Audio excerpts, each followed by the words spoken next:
Hello friends, how are you? I hope you all will be good. Today I am here to teach you some important meanings with their antonyms, and this is the 15th part of antonyms and the vocabulary of the same series. I hope आपने पीछे के सारे parts देख लिए होंगे. आज आपका 15 parts है. इसमें कुछ इम्पोर्टेंट्स वोकैब्स हैं जिनके एंटोनिम्स के बारे में हम लोग जानेंगे. ओके, सो लुक, देखो, without wasting time just come to the point. आपको पॉइंट पे आना है और देखते हैं इसमें क्या होगा. देखिए, हमारे टोटल 8 वर्ड दिए हैं और प्रत्येक 8 वर्ड के लिए आपको 4 ऑप्शंस दिए हैं और इनका एंटोनिम आपको बताना है. देखो यहाँ बेटा, पहला वर्ड लिखा है डेबनेयर. कौन सा वर्ड है यहाँ पे, क्या लिखा हुआ है? Debonair. What is the meaning of debonair? When your nature is very impressive, when you are very charming, that means you are debonair and your nature is debonair as well. जब आपका nature, आपका व्यवहार इतना अच्छा होता है, जब आप किसी को इम्प्रेस कर ले जाते हो, उसी को हम डेबनेयर बोलते हैं. जैसे सपोज दैट आपका बहुत अच्छा व्यवहार है और आप अपने व्यवहार से नेक्स्ट पर्सन को बहुत इम्प्रेस करते हो, तो नेक्स्ट पर्सन आपके व्यवहार की एडमायर करता है. वो क्या कहता है? I like your debonair nature. मुझे आपका इम्प्रेसिव नेचर, चार्मिंग नेचर पसंद आया. तो डेबनेयर का मतलब होता है चार्मिंग. इसका मतलब क्या होता है? इसका मतलब होता है चार्मिंग, और यू कैन से इम्प्रेसिव. इसका मतलब इम्प्रेसिव होता है. चार्मिंग और इम्प्रेसिव का मतलब होता है.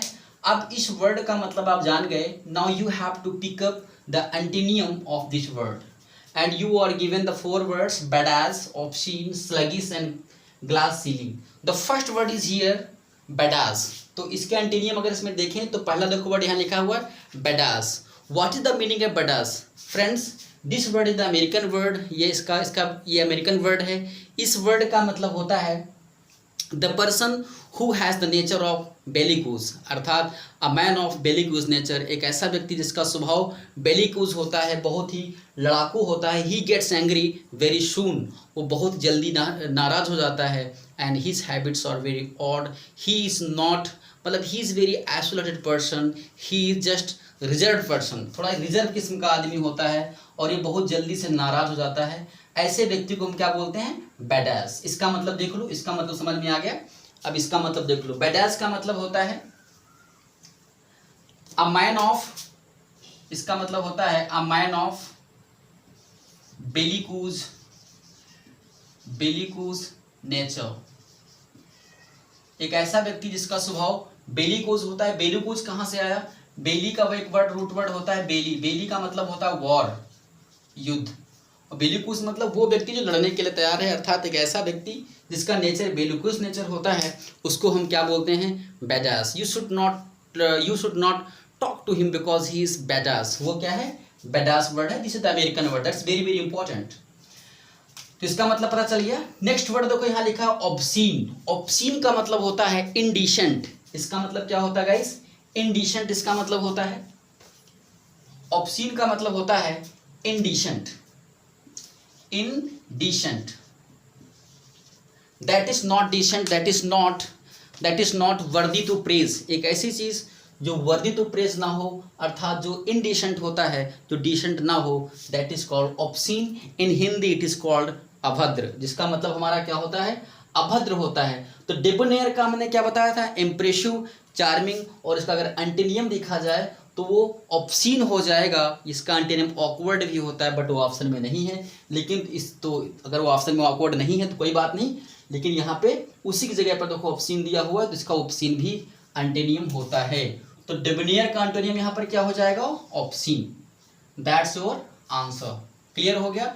इसका मतलब बता दिया, इसका मतलब भी बता दिया. ऑब्सीन का मतलब बता दिया. It means indecent. इसका मतलब क्या होता है?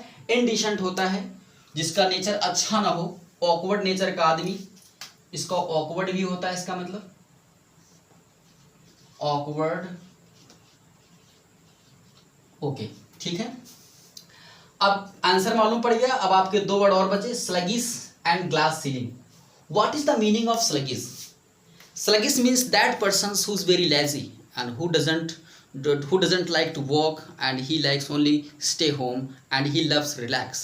ऐसा पर्सन जो काम ना करता हो, बहुत लेजी रहता हो, चुपचाप घर पे पड़ा रहता हो, जो रिलैक्स करता रहता हो, that person is called sluggish. It means, इसका मतलब टॉर्पिड भी होता है, सुस्त जिसका मतलब होता है टॉर्पिड हो जाएगा।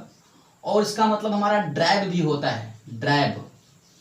और इसका मतलब हमारा डॉर्म भी होता है, dormant, DORMANT, dormant. So guys ये डॉर्मेंट क्यों बन गया, जरा इधर देखते हैं। एक वर्ड हमारा डॉर्म होता है, इस डॉर्म रूट वर्ड है, इसका मतलब होता है स्लीप, और इसी से वर्ड बना हुआ है dormitory, a home for sleep, और you can say a place for sleeping. सोने के लिए जो जगह होती है उसको हम डॉर्मिटरी बोलते हैं, डॉर्म से बना, इसी से हमारा बन गया डॉर्मेंट।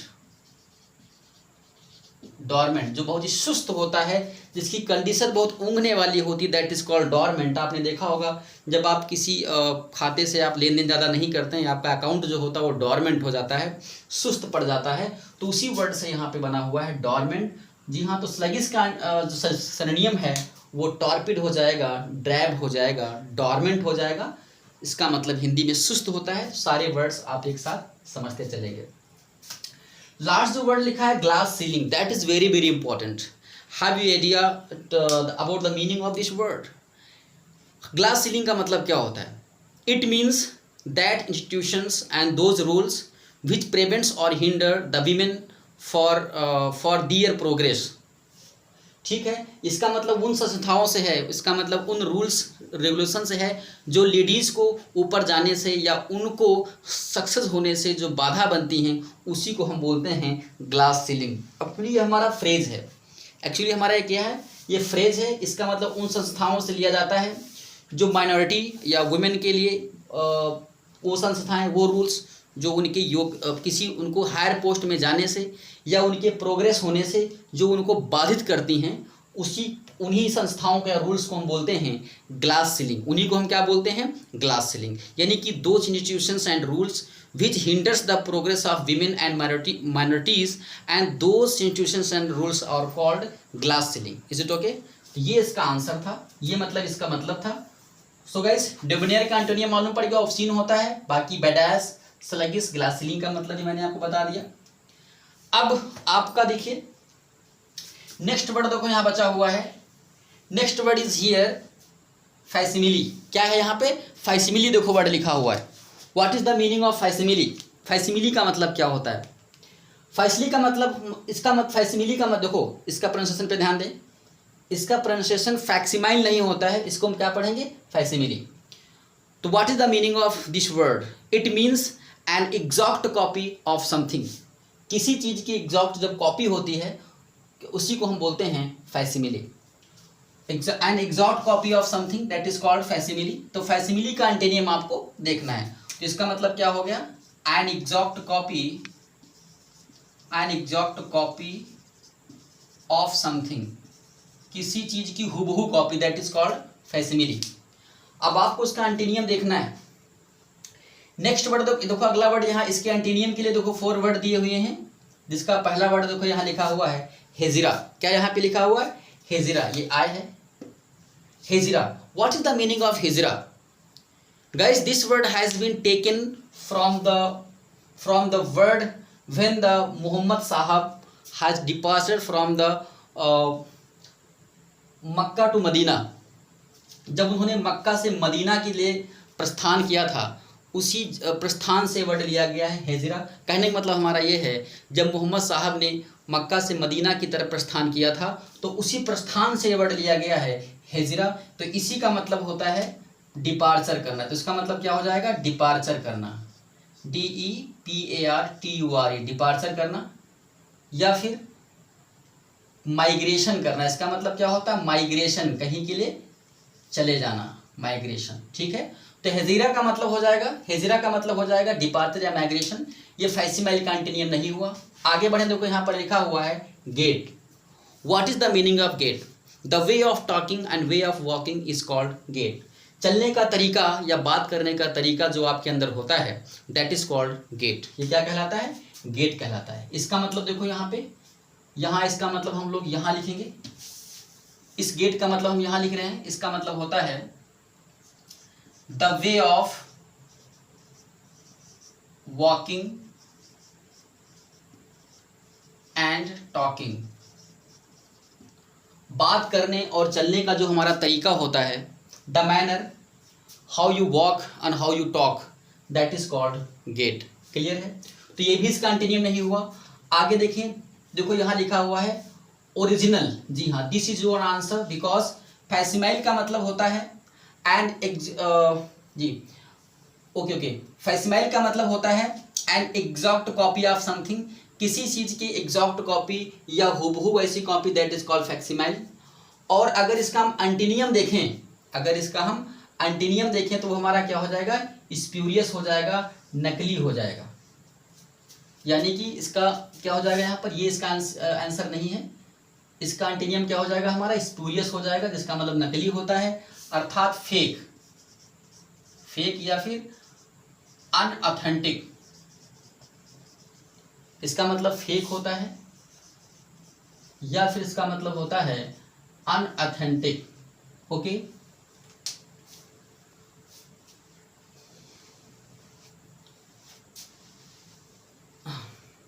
अब देखिए कभी कभी क्या होता है, सुनिए मेरी बात, अगर मान लीजिए ये ऑप्शन में नहीं होता, सपोज दैट, तो आपका आंसर होता N exact copy of something, यानी कि वेट ये ओरिजिनल नहीं हुआ, सॉरी गाइस, ये इसका आंसर, सॉरी मैं माफी चाहूंगा, इसका आंसर बेटा यही ओरिजिनल ही होगा।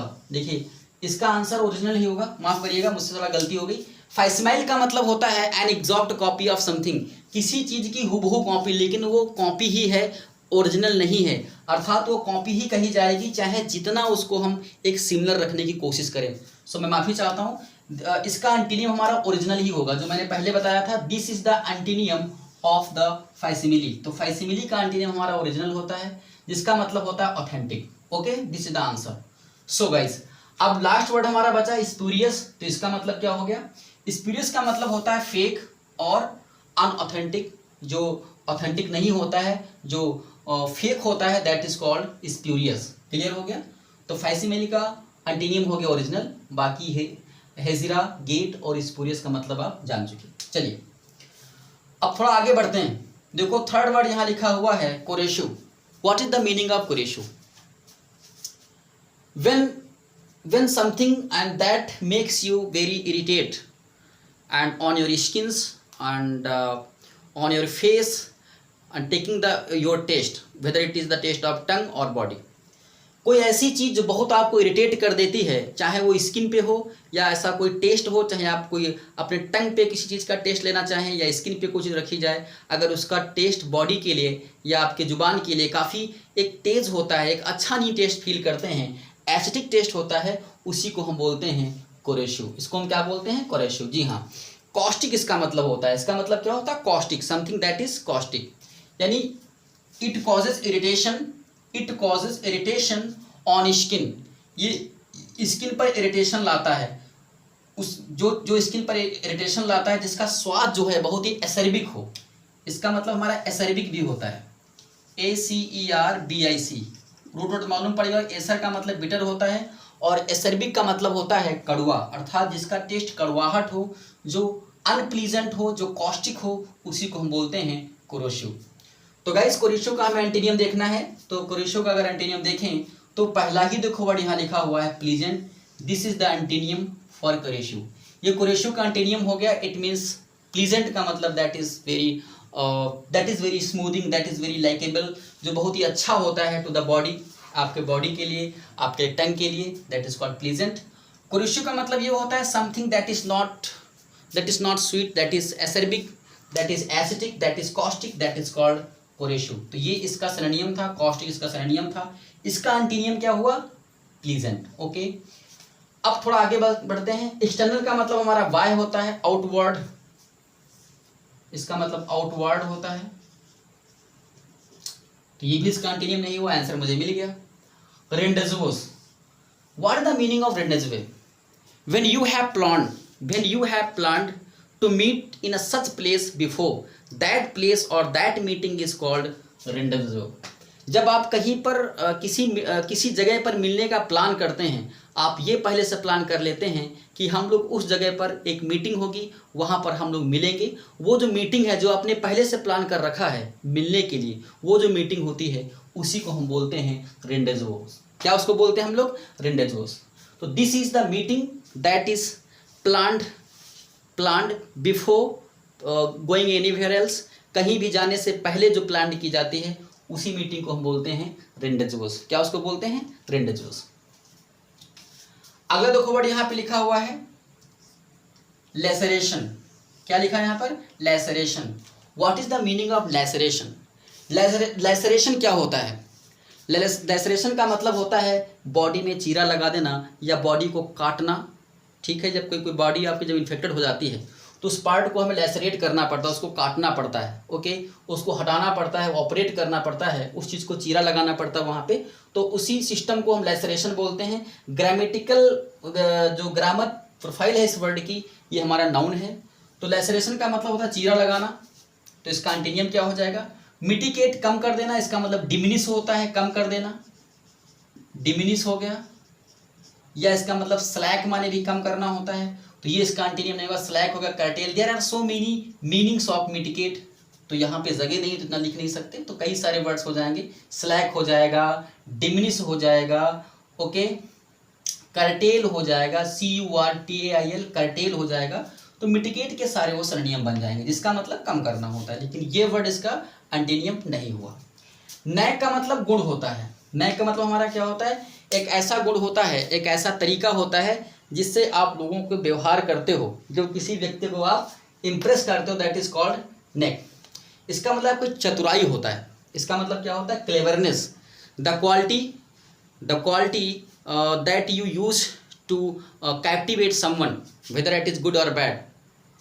एक ऐसी क्वालिटी, ऐसा गुण जो आप प्रयोग करते हैं किसी व्यक्ति से बात करने के लिए, चाहे वो अच्छी हो या बुरी हो, उसी को हम नैक बोलते हैं। जो आपकी चतुराई होती है, आपका गुण होता है, that is called knack. Healing का मतलब होता है घाव का भरना। हीलिंग का मतलब क्या होता है? घाव का भरना। अब guys, this is the antonym of laceration. इसका मतलब घाव का भरना हो जाएगा, और लेसरेशन का मतलब बताया था चीरा लगाना या बॉडी को काटना, दैट इज कॉल्ड लेसरेशन। तो this is the antonym for laceration. Okay, next word is here draconian. What is the meaning of draconian? हालांकि इसका आंसर तो मुझे मालूम पड़ गया, हीलिंग हो जाएगा। बाकी मिटिगेट का मतलब मैंने बता दिया, नैक माने गुण या क्वालिटी बताई, चतुराई इसका मतलब। अब ड्रैकोनियन का मतलब देखते हैं। What is the meaning of draconian? It means the such loss, very the tough loss and applications. जो बहुत ही टफ लॉज होते हैं, नियम कायदे कानून होते हैं, या दैट अप्लीकेशंस होते हैं, दैट आर कॉल्ड ड्रैकोनियन। उनको हम क्या बोलते हैं? ड्रैकोनियन बोलते हैं। इसको हम लिख सकते हैं आप harsh, HARSH, harsh laws and applications, that is called draconian. Clear हो गया?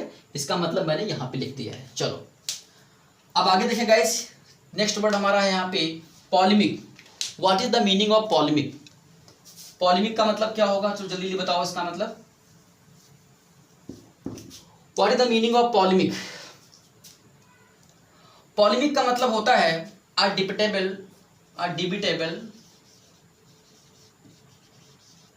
Debatable point. एक ऐसा पॉइंट, एक ऐसा मुद्दा जो बहुत ही डिबेटेबल होता है, जो विवादास्पद होता है, जिस पर कई सारे ओपिनियन होते हैं, किसी एक की ओपिनियन नहीं होती, जिसमें कई सारे बात विवाद हो जाते हैं, that is called polemic points. That is called polemic points. क्या पॉलेमिक पॉइंट्स है? मान लीजिए कि कोई आपने रूल बनाया, और उस रूल को बनाने के लिए आपको कई लोगों की ओपिनियन की ज़रूरत है, कई लोगों की सहमति की ज़रूरत है। आपने रूल बनाया, लेकिन उस रूल से कई लोग सहमत हैं और कई लोग सहमत नहीं हैं। तो इस कंडीशन में वहाँ पर क्या होता है? वो जो पॉइंट है वो क्या बन जाएगा? डिबेटेबल पॉइंट हो जाएगा, जिसको हम बोलते हैं पॉलेमिक। क्या उसको बोलते हैं? पॉलेमिक। इसका अगर वाक्य प्रयोग करें तो क्या हो जाएगा? There are many polemic policies of government that are still pending. ऐसी कई सारी गवर्नमेंट की पॉलेमिक स्कीम्स हैं जो अभी भी पेंडिंग हैं, अर्थात डिबेटेबल हैं, विवादास्पद हैं, जिन पे लोगों की सहमति नहीं हुई है। तो पॉलेमिक का मतलब होता है सहमति का ना होना, अर्थात डिबेटेबल जो पॉइंट्स होते हैं उसको हम पॉलेमिक बोलते हैं। इसका एंटीनियम देखना है। तो देखो इसका पहला वर्ड अगर देखें, देखो यहाँ लिखा है रिलिन। क्या इसको पढ़ेंगे हम लोग? यहाँ पे जी साइलेंट रहेगा। इसका मतलब रिलिन होता है, इसका मतलब रेनेगेड होता है, त्याग देना, या इसका मतलब होता है फॉरसेक। इसका मतलब फॉरसेक होता है त्याग देना, ठीक है। और या इसका मतलब होता है डिस्कॉर्ड, कोई चीज डिस्कॉर्ड कर देना, त्याग देना, that is called relinquish. Sardonic क्या होता है? सार्डोनिक का मतलब होता है to keep high thinking about oneself, खुद के बारे में एक उच्च राय रखना, खुद के बारे में एक अहम टिप्पणी रखना, एक अहम विचार रखना, that is called sardonic. It means conceit also, CONCEIT, इसका मतलब कंसीट होता है। सार्डोनिक का मतलब क्या होता है? कंसीट होता है, एक अभिमान होता है, खुद के बारे में एक उच्च राय रखना, अपने बारे में एक बहुत बड़ी राय रखना कि I am supreme, that is called sardonic sense, sardonic behaviour, and that is called conceit. So conceit here is the synonym of for sardonic. Clear हो गया? तो this is not antonym for this word. Next word is here agreement. Exactly, this is the antonym, ये answer है आपका। This is the antonym of polemic. Polemic का मतलब क्या बताया था? जो पॉइंट एग्रीबल नहीं होते हैं, जो पॉइंट डिबेटेबल होते हैं, उनको पॉलेमिक बोलते हैं। और पॉलेमिक का एंटीनियम यहाँ पर हो गया एग्रीमेंट, यानी सहमति। एक तरफ हमारी डिबेटेबल पॉइंट्स हैं, दूसरी तरफ सहमति बन गई। So debatable is the antonym of agreement, और you can say agreement is the antonym for polemic. Clear हो गया? तो ये इसका आंसर है। नेक्स्ट वर्ड देखो यहाँ बचा हमारा ordeal. What is the meaning of ordeal? It means tough test और डिफिकल्ट एग्जामिनेशन, और you can say it means acid test. इसका मतलब होता है acid test, ACID, acid test. एक कठिन जो टेस्ट होता है, एक टफ जब आपका एग्जामिनेशन होता है, जिसको हम अग्नि परीक्षा बोलते हैं, उसी का मतलब ऑर्डियल होता है, जिसका मतलब एसिड टेस्ट होता है। डिफिकल्ट एग्जाम्स होता है, that is called ordeal. Clear है? तो आंसर आपको मालूम पड़ गया, एग्रीमेंट था किसका? पॉलेमिक का। अब देखिए यहाँ पे अगला वर्ड देखो, यहाँ पे लिखा हुआ है फेकेंट। क्या वर्ड लिखा है यहाँ पर? Fecund. What is the meaning of fecund here? इसका मतलब होता है to the something that is fertilizer. एक कोई ऐसी चीज़ जो बहुत ही फर्टिलाइजर होती है, बहुत ही उपजाऊ होती है। चाहे वो किसी, हम बच्चों की बात करें, जब कई सारे बच्चों को जन्म देने के लिए जो कोई चीज़ उपयोगी हो, या बहुत सारे एक ऐसा खेत जहाँ पे बहुत सारी फसल उगाई जा सके, फलों को उगाया जा सके, और बच्चों को कई सारे मात्रा में उनका जन्म दिया जा सके, तो ऐसे इन सभी चीज़ों के लिए हम फेकेंड का प्रयोग कर सकते हैं। ओके, इसका मतलब उपजाऊ होता है। तो इसका अगर एंटीनियम देखें, इसका मतलब क्या होता है? फर्टिलाइजिंग होता है। ठीक है? अगर इसका एंटीनियम हम देखें तो इसका एंटीनियम देखो लिखा है अबडेट। अबडेट का मतलब होता है किडनैप कर लेना, KIDNAP, किडनैप। अबडेट का मतलब क्या होता है? अपहरण कर लेना, तो इसका एंटीनियम हमारा नहीं है। बैरन का मतलब बंजर होता है, जी, बांझपन। अब देखो कई जगह इसका मतलब लिया गया। अगर इसका मतलब फसल की उपजाऊ से लें तो बैरन का मतलब बंजर हो जाएगा। अगर हम इसका सेंस कई सारे मात्रा में अगर बच्चों को जन्म देने से लें तो इसका मतलब बैरन से मतलब बांझ हो जाएगा। जो that women who is unable to give birth, that is called barren. तो वहां से इसका सेंस हो सकता है। तो कुल मिलाकर के at all this word is antonym of fecund. Clear हो गया? ये इसका एंटीनियम वर्ड है। चलो अगला देखो वर्ड यहाँ बचा, हमें आंसर तो मालूम हो गया, दिस इज आंसर। अब ये जो वर्ड बचे हैं इनके बारे में भी हम जान लेते हैं कि प्रेसेस वर्ड क्या है।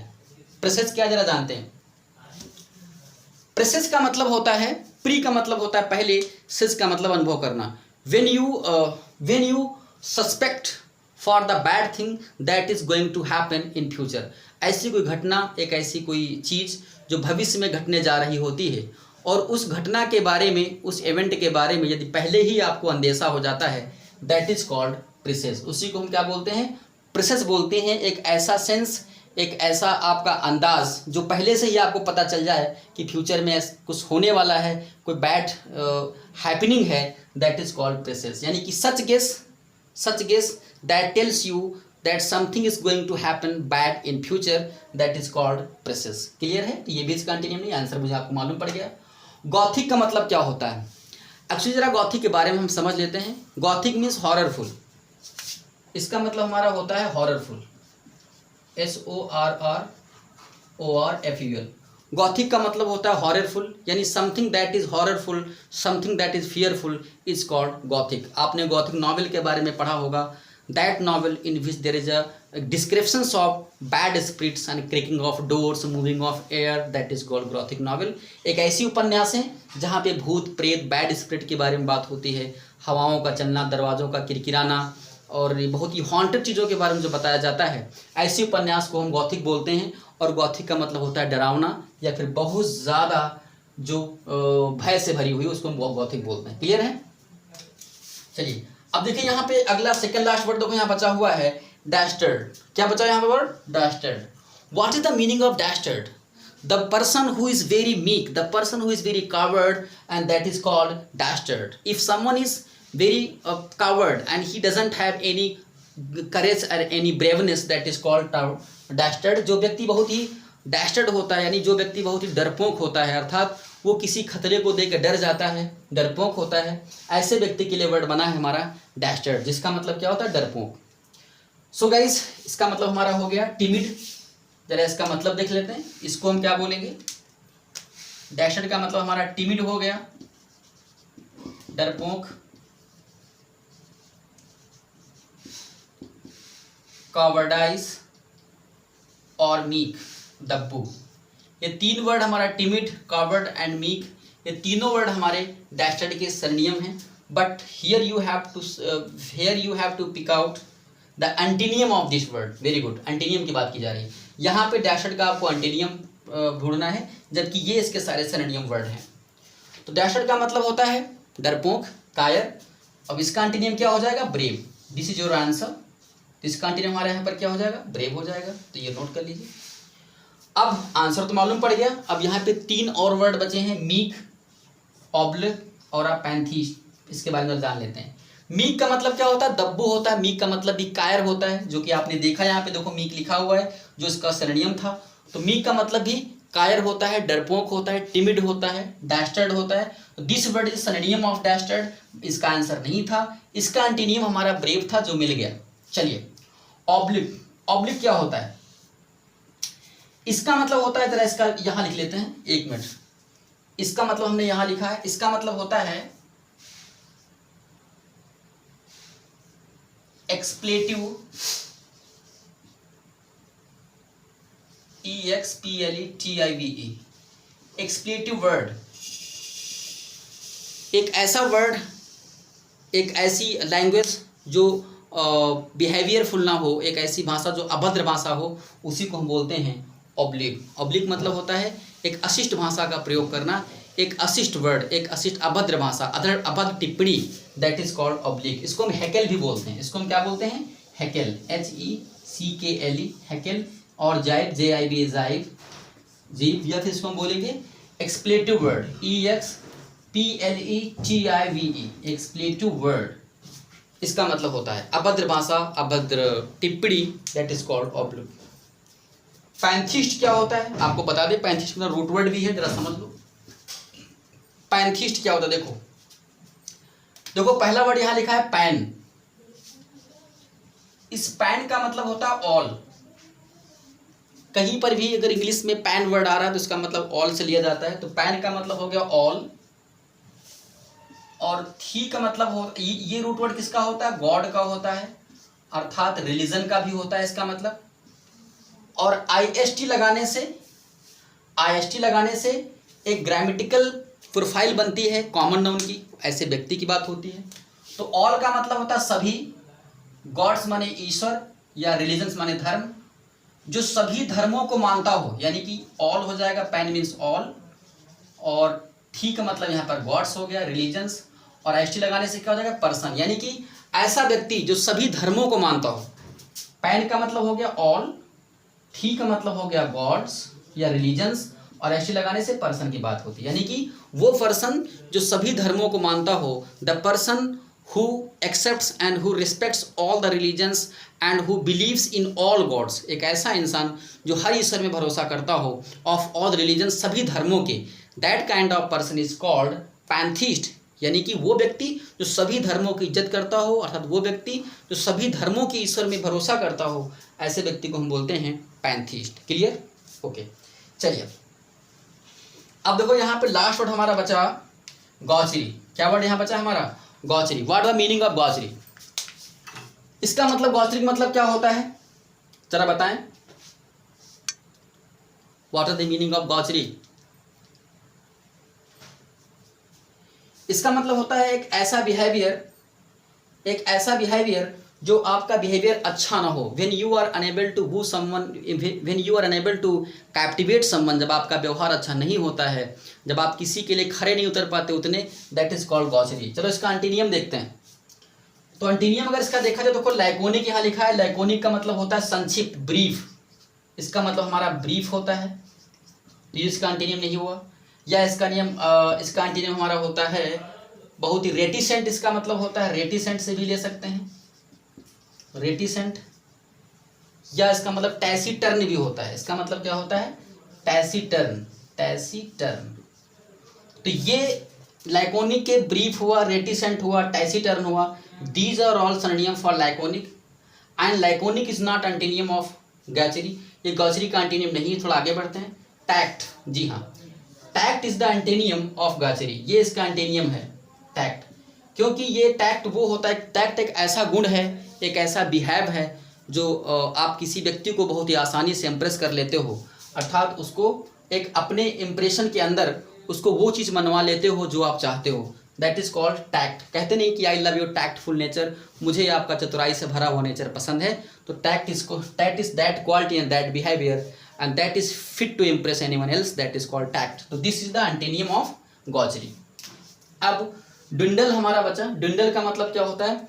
ड्विंडल का मतलब होता है टू वेस्ट समथिंग, किसी चीज़ को खराब कर देना, और डिस्ट्रॉय समथिंग, किसी चीज़ को डिस्ट्रॉय कर देना, that is called dwindle. Okay, next word is haggard. What is the meaning of haggard? Haggard का मतलब होता है वरीड। इसका मतलब हमारा हो जाता है वरीड, WORRIED, वरीड, या फिर sad, that is called sad. These two words are haggard and these two words can be synonym of haggard. Okay, so guys, आपने यहाँ पर देखा है, आपको 8 वर्ड दिए गए थे: डेबनेयर, फैसिमिली, कोरेशिव एंड लेसरेशंस, पॉलेमिक, फेकंड, डैस्टर्ड, गॉचरी। ये सारे बहुत इंपॉर्टेंट वर्ड थे।